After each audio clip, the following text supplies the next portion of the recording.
cooking lesson I gave where the clients asked me if I would help them declutter their fridge. They knew that they had a lot of things that just needed to go but needed a professional push to make it happen. I think at the end of that exercise, we probably got rid of at least 6 to 8 bottles of salad dressing because they were all expired. I'm sure this is a problem that a lot of you also face, this ever multiplying bottles of salad dressing that just end up taking room in your fridge. One way to solve this problem is actually just to start making your own salad dressing.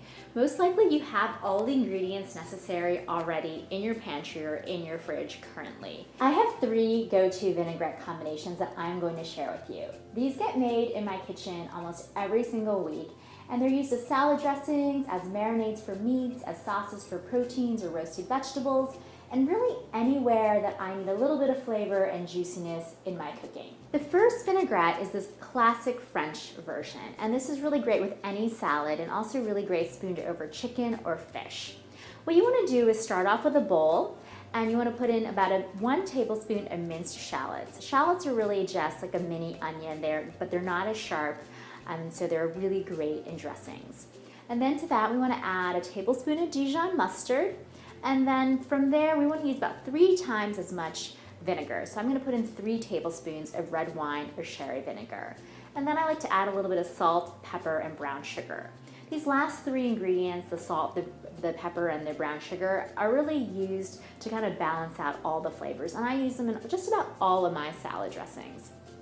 Then you want to mix this all up and then whisk in enough oil to coat the back of a spoon. And this can be anywhere from 2 to 3 times the amount of vinegar that you put in. And you want to, when you're whisking, really whisk hard, and that's going to create that emulsion process. It's really going to combine that oil and vinegar together. So don't be afraid to use a little bit of elbow grease in there. Now comes the most important step, tasting your vinaigrette. If your vinaigrette is too bland, you can add some salt or pepper. If it's too acidic from the vinegar, you can always add more oil or something sweet like brown sugar, agave nectar, or honey to cut the acid. The next combination is great for all of those with a sweet tooth. This berry balsamic vinaigrette is really great with any salad that's got fruit in it or spooned over just about any type of meat. I can see this really adding a lot of flavor to a pork tenderloin or a duck breast.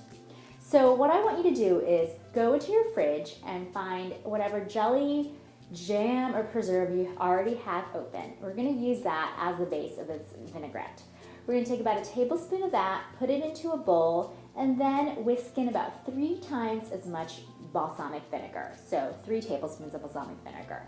And from here, we're just going to get all of that incorporated together, all mixed up, and then add your oil. Just enough oil again to coat the back of a spoon. If you ever find yourself a dressing that's too thick, just add some water or vinegar to thin it out. But just remember to taste it again and re-season if you need to afterwards.